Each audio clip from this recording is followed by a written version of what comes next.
उम्मीद है कि आप लोग सभी अच्छे होंगे। आपने अभी अभी एक अदालत में जो हमारे में चल रहा है, मुख्य न्यायाधीश सीजेआई के साथ में जो घटना घटी है, क्या वो सही थी? क्या उस वकील ने जो किया वो ठीक था? और जो हमारे सीजेआई यानी जो हमारे गवाही साहब थे, क्या उन्होंने जो स्टेटमेंट दिया वो ठीक था? तो इसी पे बात करते हैं आप लोगों के सामने, और आप लोग खुद बताइएगा कि ये दोनों में गलत कौन है और दोनों में सही कौन है।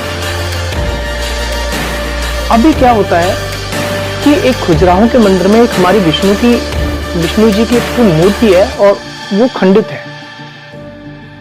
एक पीआईएल लगती है और उस पीआईएल में जो याचिका करता है वो कहता है कि हमारी इस विष्णु की मूर्ति को ठीक करवाया जाए और इसको पुनः स्थापित करवाया जाए। लेकिन वहीं पे हमारे सीजीआई साहब जो है, बीआर सीजीआई साहब, गवई साहब जो हैं, वो कहते हैं एक मजाकी अंदाज हो। अब वो कहते हैं कि मैंने किसी धर्म का अपमान नहीं किया, मैंने कोई सनातन का अपमान नहीं किया। वो कहते हैं कि जाओ और अपने विष्णु से कहना कि वो खुद ही कार्रवाई करें।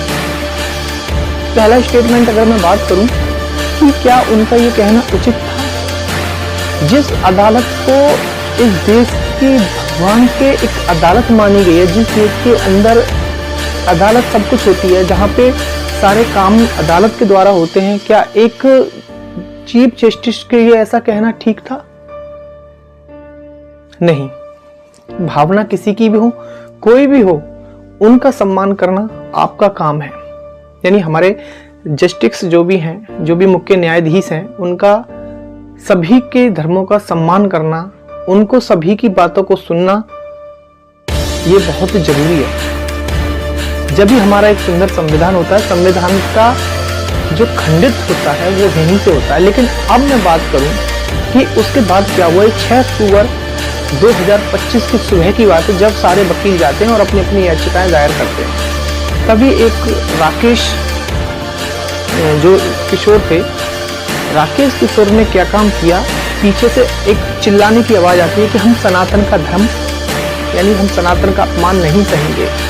और उन्होंने अपना जूता निकाला और चीफ जस्टिस यानी सीजीआई साहब के ऊपर फेंक के मारते हैं। लेकिन उसके बाद एक संविधान पे जूता फेंकना, यानी अगर आप मुख्य न्यायाधीश की बात करें तो जो हमारा संविधान है, उस संविधान के ऊपर अगर कोई जूता फेंकता है तो देश की गरिमा को ठेस तो लगेगी। जिसपे कुछ नेताओं ने भी अपनी प्रतिक्रिया दी, कुछ वकीलों ने प्रतिक्रिया दी और